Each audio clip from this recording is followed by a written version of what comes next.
Hello everyone, welcome to concept is. This is a place जहाँ पे आपके सारे कॉन्सेप्ट क्लियर होंगे। मेरा नाम है कुशाग्रपाल। शुरू करते हैं आज का वीडियो। आज के वीडियो में जो टॉपिक हम लोग कवर करने वाले हैं that is the cell interior, a coordinated working system. Basically cell के अंदर क्या क्या होता है और वो चीज़ें कैसे काम करती हैं उसके बारे में आज हम लोग पढ़ेंगे। Most cell have three basic parts. कौन कौन से? प्लाज्मा मेम्ब्रेन, न्यूक्लियस एंड आपका साइटोप्लाज्म।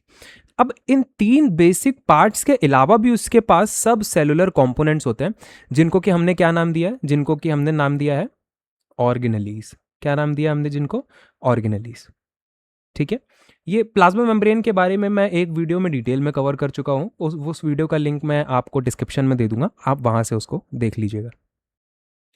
अब बात आती है कि क्या है ऑर्गेनेलीज। इसको हम लोग एक सिंपल एग्जांपल से समझते हैं। जैसे हम ह्यूमन है, ठीक है, हम ह्यूमन है, हमारे पास अलग अलग ऑर्गन है अलग अलग फंक्शन परफॉर्म करने के लिए। जैसे कि खाना पचाने के लिए हमारे पास अलग ऑर्गन है, ब्लड को सर्कुलेट करने के लिए हमारे पास अलग ऑर्गन है, ब्लड को प्योरीफाई करने के लिए हमारे पास अलग ऑर्गन है। सेम उसी तरीके से एक सेल के पास स्पेसिफिक फंक्शन परफॉर्म करने के लिए क्या होती हैं? ऑर्गेनलीज होती हैं। हमारे ऑर्गन सेल की ऑर्गेनली, सिंपल हम लोग ये बोल सकते हैं। ठीक है, तो क्या इसका डेफिनेशन हो जाएगी? Cell organelles are specialized structure present in the cytoplasm that perform specific function necessary for the survival and proper functioning of the cell. ठीक है। अब इसमें एक लाइन लिखी हुई है कि प्रेजेंट इन द साइटोप्लाज्म। क्या है ये साइटोप्लाज्म? क्या होता है साइटोप्लाज्म? आप ये जो सेल देख रहे हो ना, सेल के बीच में जो खाली जगह है, ये खाली जगह है, ये जितनी भी खाली जगह है, ये एक जेली लाइक फ्लूइड से भरी होती है, जिसको कि हम लोग क्या बोलते हैं? साइटोप्लाज्म बोलते हैं। सेम इसी तरीके से, सेम ही। इसके बारे में डिटेल में हम आगे पढ़ेंगे। ठीक है, ये देख लो। ठीक है, या फिर इसमें देख लो, ये देख लो, ये जितनी भी खाली स्पेस है ये। ओके। अब ये जितनी भी हमारे पास ऑर्गेनलीज है ना, ये ऑर्गेनलीज सब सराउंडेड है किससे? खुद के मेम्ब्रेन से, खुद के एक मेम्ब्रेन से। जैसे सेल की मेम्ब्रेन है ना, जैसे ये देख रहे हो, ये क्या है? ये सेल की एक मेम्ब्रेन है, सेल मेम्ब्रेन है। सेम उसी तरीके से जितनी भी ऑर्गेनलीज हैं ये खुद की अपनी मेम्ब्रेन से सराउंडेड है। अब जो काम सेल में मेम्ब्रेन करती है वही काम ये ऑर्गेनलीज जिस मेम्ब्रेन से सराउंडेड है वो करती है। ठीक है। ये जो सेल है ना, ये नॉर्मल माइक्रोस्कोप से नहीं दिखता। ये किससे दिखता है? इलेक्ट्रॉन माइक्रोस्कोप से ही दिखता है, जो कि इलेक्ट्रॉन का इस्तेमाल करता है किसी भी चीज़ को बड़ा करके दिखाने के लिए, या फिर उसकी जो बाउंड्री है उसको डिफाइन करके दिखाने के लिए। ठीक है, आ जाओ आगे बढ़ते हैं। अब जो सेल होते हैं ना, वो दो तरीके के होते हैं। एक होते हैं प्रोकैरियोटिक सेल्स, दूसरे होते हैं यूकैरियोटिक सेल्स। क्या डिफरेंस है इसमें? इसमें यह डिफरेंस है, जो सेल जिनमें की वेल डिफाइंड न्यूक्लियस नहीं होता, न्यूक्लियस ही नहीं होता जिसमें, आप ये देख रहे हो, ये जो बड़ा सा पोर्शन है, ये क्या है? ये न्यूक्लियस है। इसके बारे में भी हम लोग डिटेल में पढ़ेंगे। This is also N organelle. ठीक है। जिस जिस सेल में ये न्यूक्लियस ही नहीं प्रेजेंट होता है, और कई सारी ऑर्गेनलीज, मेम्ब्रेन बाउंड ऑर्गेनलीज, कई सारी ऑर्गेनलीज प्रेजेंट ही नहीं होती है, उनको हम लोग क्या बोलते हैं? उनको हम लोग बोलते हैं प्रोकैरियोटिक सेल। प्रोकैरियोटिक सेल, इसका एक सबसे अच्छा एग्जांपल है बैक्टीरिया सेल। बैक्टीरिया सेल देखो, इसमें कहीं न्यूक्लियस दिख रहा है? न्यूक्लियस दिख रहा है कहीं पे? कहीं भी न्यूक्लियस नहीं दिख रहा है। या फिर ये प्लांट सेल की तरह, या फिर प्लांट सेल की तरह, या फिर एनिमल सेल की तरह, इसमें कितनी सारी ऑर्गेनलीज हैं? कहीं पे ऐसी ऑर्गेनलीज दिख रही हैं? नहीं दिख रही हैं, है ना? ये देखो, ये पता नहीं क्या बना हुआ है, ये क्या बना हुआ है। ठीक है। तो ऐसे सेल्स को हम लोग क्या बोलते हैं? Prokaryotic cell. प्रो का मतलब क्या होता है? प्राइमिटिव। प्रो का मतलब होता है primitive. What is primitive? Primitive को हम लोग कह सकते हैं कि नॉट डेवलप्ड। ठीक है, प्राइमिटिव मतलब नॉट डेवलप्ड। तो pro means primitive and karyon means nucleus, मतलब नॉट डेवलप्ड न्यूक्लियस, जिसका न्यूक्लियस अभी तक अच्छे से डेवलप ही नहीं हुआ है।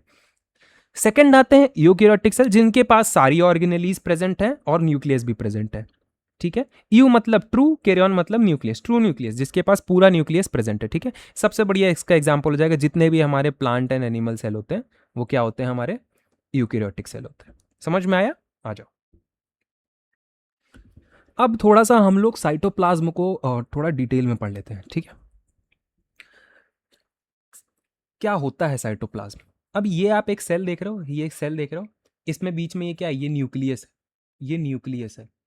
तो न्यूक्लियस और सेल मेम्ब्रेन, न्यूक्लियस और जो ये सेल मेम्ब्रेन है, इसके बीच में एक जेली लाइक फ्लूइड होता है, इसके एक बीच में जेली लाइक फ्लूइड होता है जिसको कि हम लोग साइटोप्लाज्म बोलते हैं, ठीक है। और हमारी जितनी भी ऑर्गेनेलीज होती हैं, जितनी भी ऑर्गेनेलीज होती है हमारी, ठीक है, जितनी भी हमारी ऑर्गेनेलीज होती हैं, जैसे माइटोकॉन्ड्रिया हो गया, गोल्जी अपर्चस हो गया, या फिर आपका राइबोसोम्स हो गए, ठीक है, लाइजोसोम्स हो गए, ये सारी कहाँ प्रेजेंट होती हैं? इसी साइटोप्लाज्म में प्रेजेंट होती हैं, इसी साइटोप्लाज्म में प्रेजेंट होती हैं। क्या काम करता है साइटोप्लाज्म? ये साइटोप्लाज्म, पहली बात तो helps maintaining shape of the cell.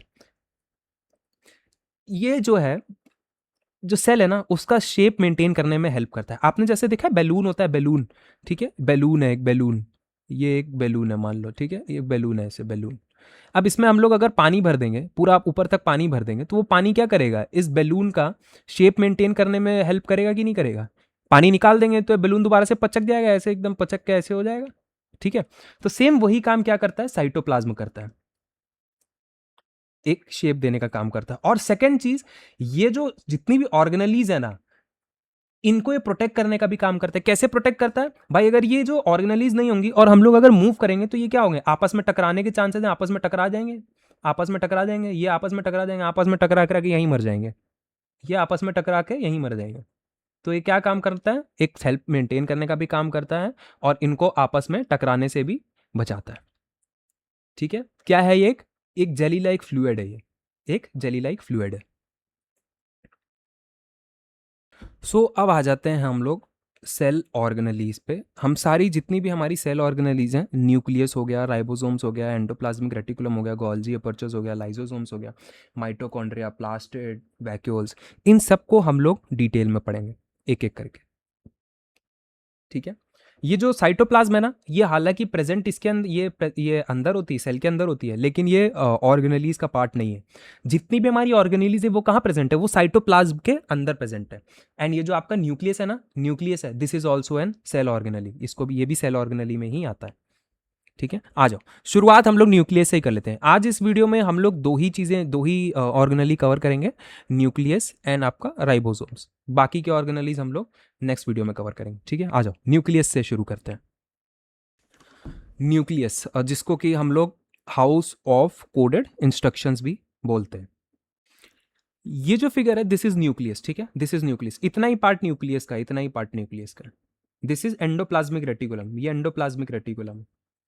ये न्यूक्लियस से जुड़ा जरूर होता है, लेकिन दिस इज नॉट न्यूक्लियस, इतना ही न्यूक्लियस है। सेल के अंदर न्यूक्लियस ऐसा ही दिखता है, ये गोल गोल, ये इतना, ठीक है।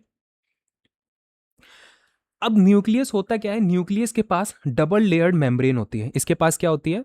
डबल लेयर्ड कवरिंग होती है, डबल लेयर्ड कवरिंग या फिर मेम्ब्रेन होती है, जिसको कि हम लोग क्या नाम देते हैं? न्यूक्लियर मेम्ब्रेन नाम देते हैं। जिस तरीके से सेल की मेम्ब्रेन को हम लोग सेल मेम्ब्रेन बोलते हैं, उसी तरीके से हम लोग न्यूक्लियस की मेम्ब्रेन को न्यूक्लियर मेम्ब्रेन बोलते हैं। कैसी होती है? डबल लेयर्ड होती है, दो लेयर्ड होती है, एक लेयर ये रही, एक उसके बाद सेकंड लेयर ये रही इसकी, ठीक है, सेकंड लेयर ये रही।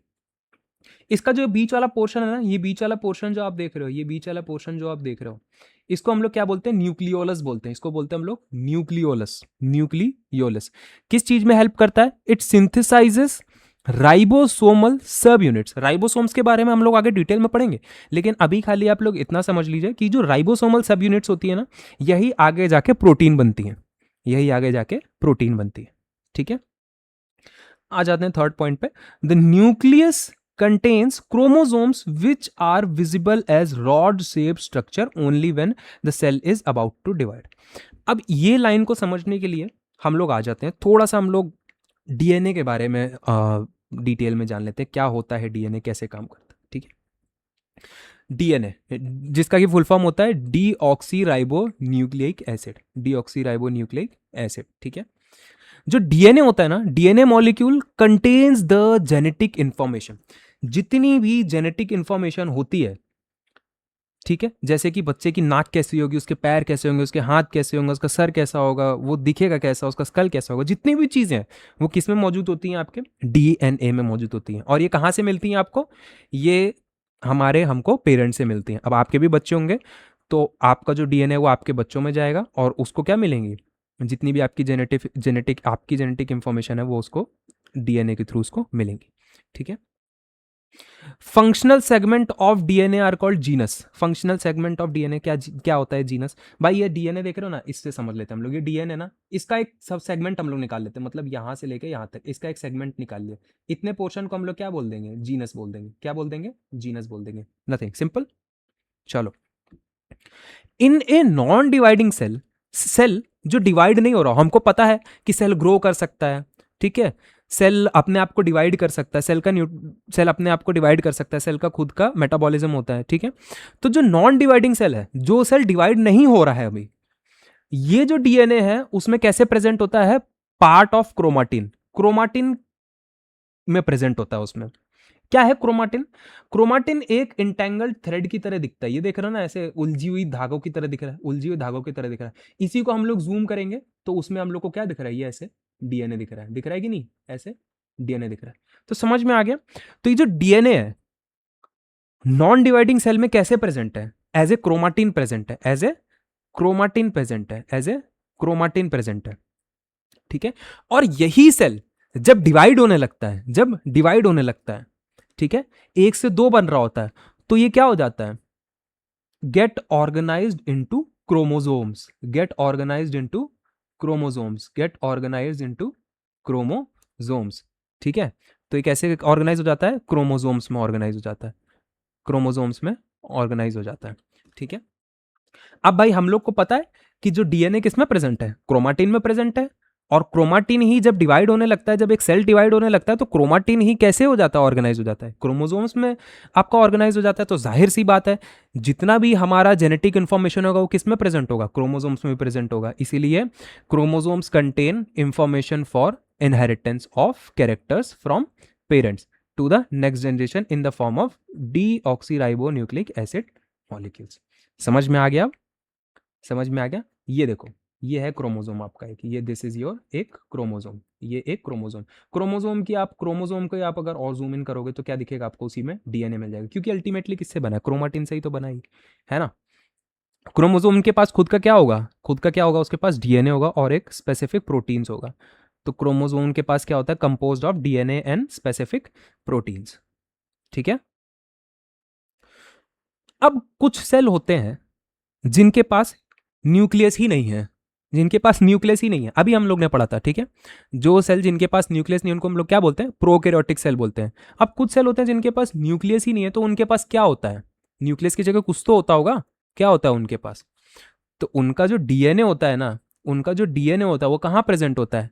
As a single circular molecule associated with specific protein.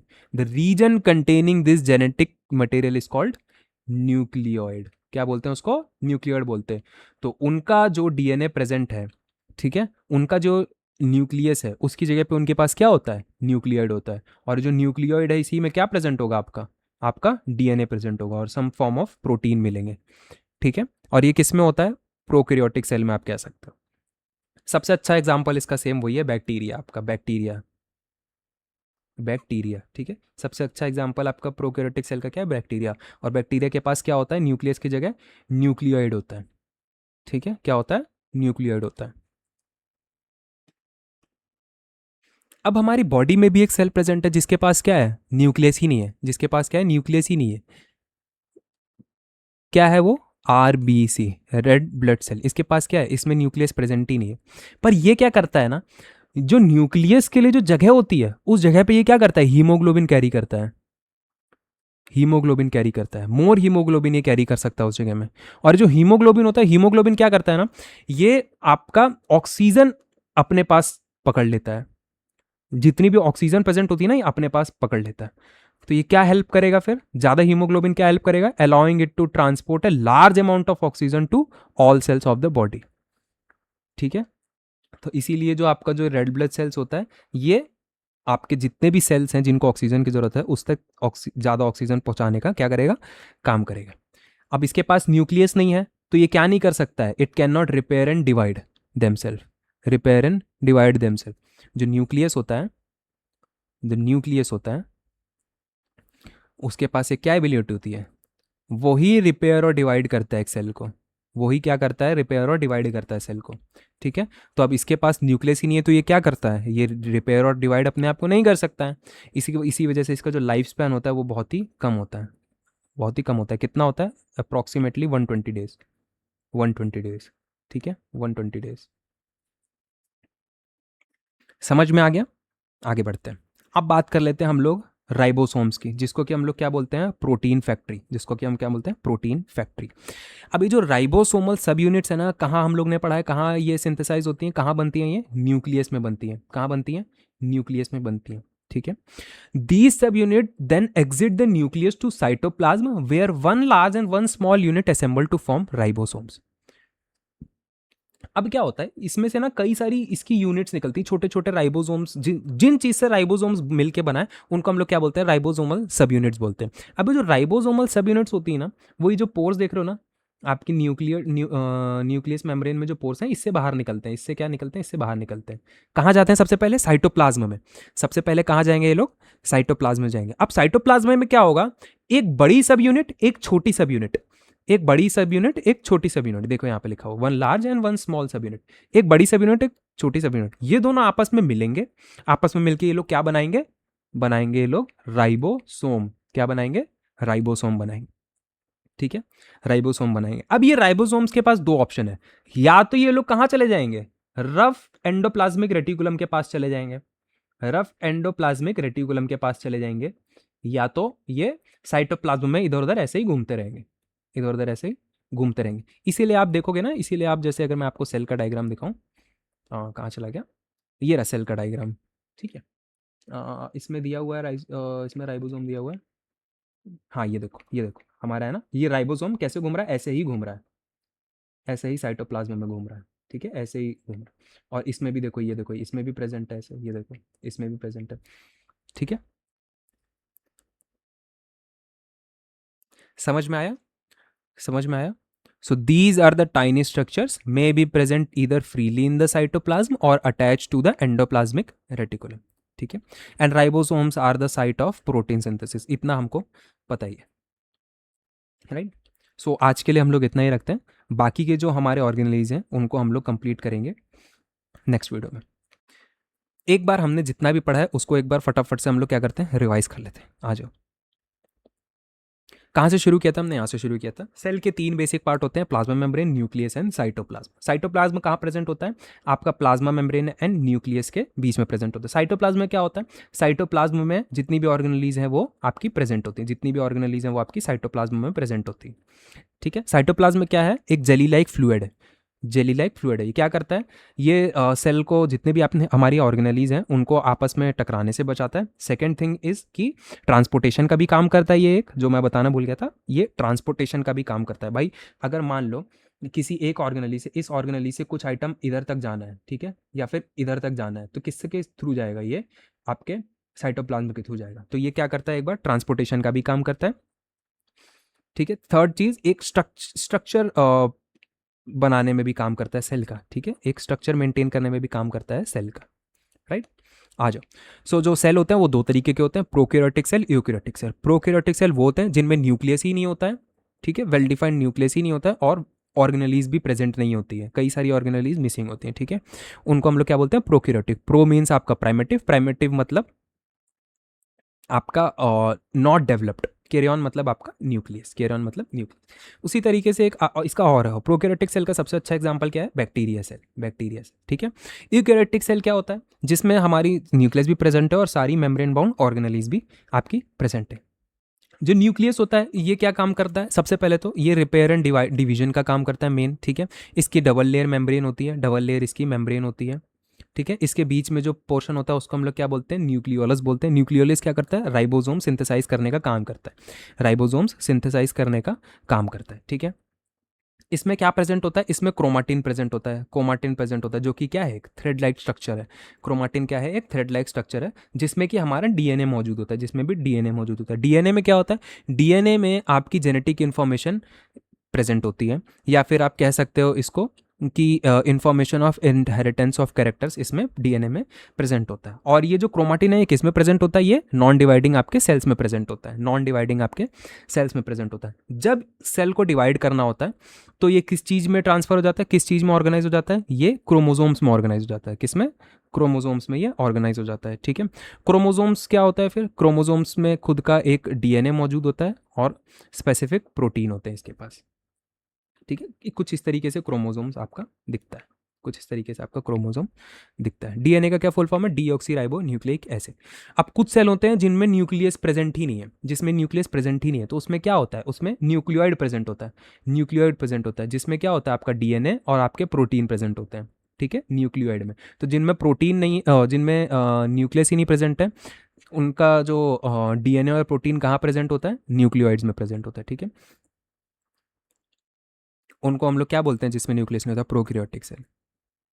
आ जाओ, जो हमारा आरबीसी होता है ना, आरबीसी होता है ना, इसके पास क्या है? इसके पास भी न्यूक्लियस प्रेजेंट नहीं है, पर ये क्या करता है? इसके जो न्यूक्लियस प्रेजेंट नहीं है ना इसमें, वो जो खाली स्पेस बच जाती है उसमें हीमोग्लोबिन ज़्यादा कैरी करता है, जिसकी वजह से क्या होता है? ये ज़्यादा ऑक्सीजन कैरी कर सकता है, क्योंकि हीमोग्लोबिन क्या करता है? ऑक्सीजन को अपने पास खींचता है। तो इससे क्या होता है? ये ऑक्सीजन ज़्यादा कैरी कर सकता है। ठीक है, इस वजह से अब इसके पास हीमोग्लोबिन अब इसके पास न्यूक्लियस तो है नहीं। अब इसके पास अगर न्यूक्लियस नहीं है तो ये क्या नहीं कर पाएगा? ये डिवाइड नहीं हो पाएगा। ठीक है, ये डिवाइड नहीं हो पाएगा और ये अपने आप को रिपेयर भी नहीं कर पाएगा, ये अपने आप को रिपेयर भी नहीं कर पाएगा, ये अपने आप को रिपेयर भी नहीं कर पाएगा। इसी वजह से इसका लाइफ स्पैन बहुत कम होता है, 120 दिन। सिर्फ 120 दिन में क्या हो जाता है? ये खत्म हो जाता है हमारा एक आरबीसी। ठीक है, आ जाओ। अब बारी आती है राइबोसोम्स की। राइबोसोम्स कहाँ बनते हैं? हम लोग ने पढ़ रखा है, न्यूक्लियोलस में बनते हैं। न्यूक्लियोलस क्या करता है? राइबोसोमल सब यूनिट्स बनाता है, जो कि आगे जाके एक छोटी सब यूनिट और एक बड़ी सब यूनिट आपस में मिलकर क्या बना लेती हैं? राइबोसोम्स बनाते हैं। अब राइबोसोम्स के बाद दो ऑप्शन होते हैं, या तो वो साइटोप्लाज्म में ही रहे, ठीक है, या फिर वो साइटोप्लाज्म, या फिर वो आपके रफ एंडोप्लाज्मिक रेटिकुलम से जाके जुड़ जाए। ठीक है, अब ये जो राइबोसोम्स है ना, यही आगे चल के प्रोटीन बनाने का काम करता है। राइट, चलो। So thank you for watching guys, मिलते हैं नेक्स्ट वीडियो में।